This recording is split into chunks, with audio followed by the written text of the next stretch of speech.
जिसमें परमात्मा कह रहे हैं, क्योंकि एक भगत था, जब उस भगत ने परमेश्वर का यह सत्संग सुना तो भगत ने कहा कि गुरुदेव, हम तो इसलिए ज्यादा ज्यादा दान धर्म करते हैं कि हमें धन ज्यादा मिले, और आप इस वाणी में कह रहे हो कि दानी को नहीं देत हूं ना राखूं वर्ष करोड़, ये माया है सूम की कंजूस व्यक्ति की और बंधी सूम दल डोर।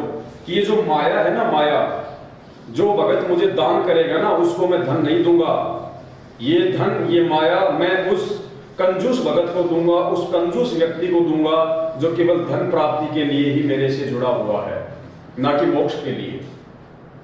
तो फिर भगत ने कहा कि परमेश्वर, यदि आप अपने दानी भगत को धन नहीं दोगे तो क्या दोगे? तो परमेश्वर ने कहा कि दानी को तो देत हूं ज्ञान ध्यान विश्वास, भक्ति गरीबी बंदगी जो निपजे निज दास। कि जो मेरा दान करने वाला जो भगत होगा, और दान जो केवल अपने आत्म कल्याण के लिए करेगा, अपने मोक्ष के लिए करेगा, ऐसे दानी भगत को मैं धन ज्यादा नहीं दूंगा, धन केवल उसको हैंड टू माउथ दूंगा, उसकी आवश्यकताओं की पूर्ति होती रहे, बस इतना ही दूंगा। मीठा मीठा उसको धन का अभाव रहे ताकि वो परमेश्वर को याद करता रहे, इतना ही दूंगा। बाकी उसको क्या दूंगा? दानी को तो देत हूं, क्या क्या देगा परमेश्वर? मालिक ने कहा कि दानी को तो देत हूं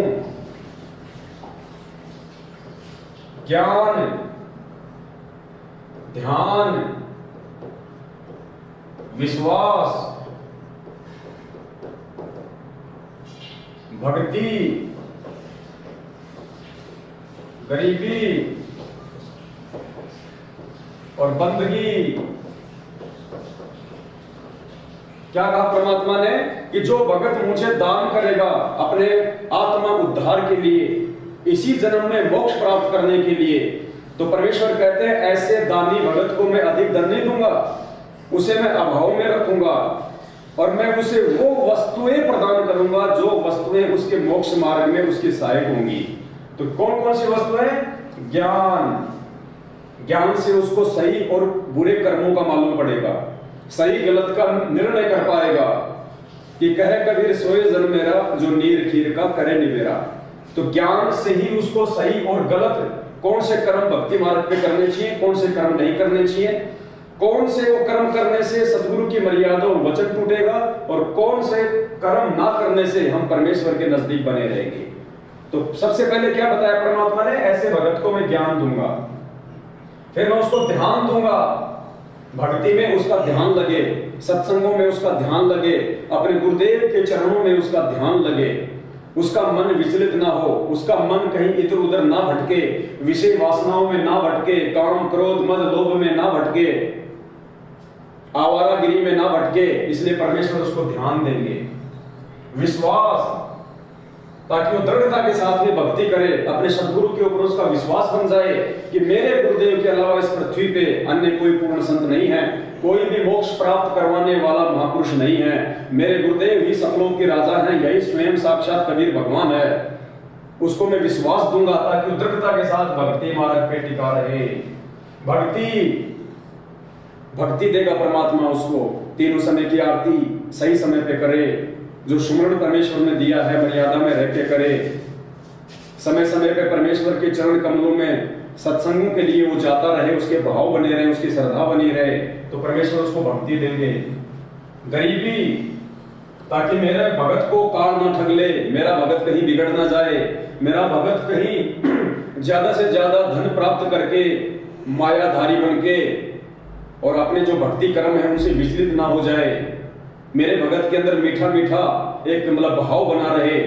अगर उसमें गरीबी रहेगी तो परमात्मा उसके नजदीक रहेगा, क्योंकि हर स्थिति में वो परमात्मा को ही याद करेगा, हर स्थिति में परमात्मा को ही अपना सहारा और साथी समझेगा। इसलिए मैं उसको गरीबी दूंगा। बंदगी यानी सेवा भाव, आधीनता, परोपकार का कार्य करना, परमार्थ के लिए निस्वार्थ भाव से आगे बढ़ना भक्ति मार्ग पे, तो परमेश्वर कहते हैं कि मैं उसको बंदगी दूंगा। तो ये सारी चीजें पुण्यात्माओं किन भक्तों को मिलेगी? ये उन विशेष आत्माओं को मिलेगी जो विशेष आत्मा परमात्मा ने इस कलयुग की पिछली पीढ़ी में मोक्ष के लिए सेलेक्ट कर रखी होंगी। अब सुनिए आप परमपिता परमात्मा जी का ये सत्संग, और एक एक चीज आपको क्लियर हो जाएगी कि वास्तव में ये जो दुख, ये जो समस्याएं, ये जो अपनों से जो ये अपमान है, ये हमें क्यों मिल रहा है। फिर हम इन चीजों से दुखी नहीं होंगे, इन चीजों से फिर हम टूटेंगे नहीं, क्योंकि हमें ज्ञान आधार से इस बात का पता चल जाएगा कि ये सारी चीजें, ये सारी घटनाएं जो मेरे साथ में घटित हो रही हैं, जिनको मैं एक समस्या मान रहा हूं, ये समस्या नहीं, ये तो वरदान है मेरे लिए, मेरे सतगुरुदेव जी की तरफ से ये सत्संग सुन के, क्योंकि परमात्मा मुझे इसी जन्म में मुझे पक्का हीरा बनाना चाहते हैं। मुझे आग में तपा तपा के ऊपर ज्ञान आधार रुपया थोड़ी की चोट मार मार के मेरी कोई वस्तु बनाना चाहते हैं, जिससे कि मेरी बाजार में मेरी कोई कीमत बने। ये सत्संग अब आपको समझाएगा कि परमेश्वर दान करने वाले भगत को अधिक धन क्यों नहीं देता, भक्ति करने वाले भगत को परमात्मा थोड़ी बहुत दुख और तकलीफों में क्यों रखता है, और कैसे वो दुख और तकलीफ हमारे लिए वरदान है, और कैसे वो माया आगे चल के भगत के लिए संकट बन जाती है। ध्यान से ये सत्संग सुनिए परमपिता परमेश्वर जी का।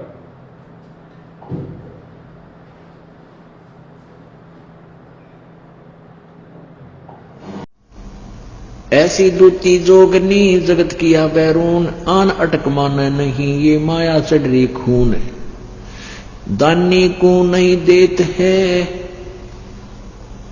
नहीं राखे वर्ष करोड़े, माया चाली सोम को बंधी सोम गल डोरे।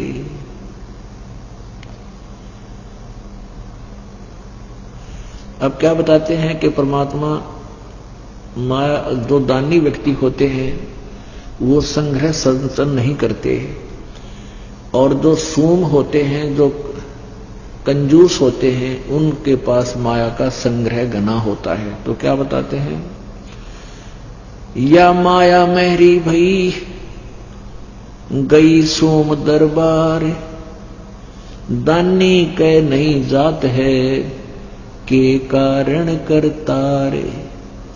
दानी को तो देत हूं मैं ज्ञान ध्यान विश्वास, और भक्ति गरीबी बंदगी जो न्यपजय निज दास। शील संतोष विवेक जो दया धर्म कुल साज, ज्ञानी गलता न रहे ना ममता की दाज। अब यहां प्रश्न उत्तर आप ही कर रहे हैं परमात्मा के, हे परमात्मा, या माया जो है दान करने वाले भगत के घर पे, दानी के घर इतनी माया जैसे औरों के पास होती है, लोग दिखावा करते हैं, तो भक्ति से परिचित व्यक्ति इस माया के घना पीछे नहीं लगता। तो यहां प्रश्न किया है कि दानी के नहीं जाते हैं क्या कारण करतार। तो परमात्मा कहते मैं अपने भगत के पास इस विष को घना नहीं रहने देता, और ज्ञानी दानी को तो देत हूं मैं ज्ञान ध्यान विश्वास, और भक्ति गरीबी बंदगी ही जो न्यपजय निज दास। कहते हैं अपने जो दान करते हैं उनको भक्ति गरीबी आधीनी और भक्ति गरीब बंदगी देता हूं, ताकि मेरी आत्मा इस काल के जाल से निकल सके। और माया तो इस जीव की बेड़ी है, गले पैरों में पड़ जाती है।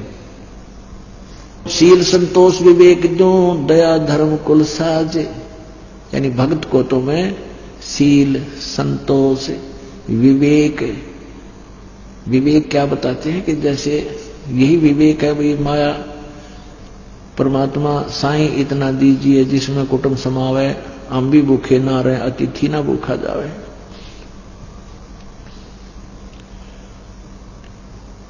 शील संतोष विवेक जो दया धर्म कुल साज, और उस पुण्यात्मा के अंदर दया भर देता हूं, धर्म धार्मिक बनाता हूं, और वो फिर इस माया की आग में नहीं जलता।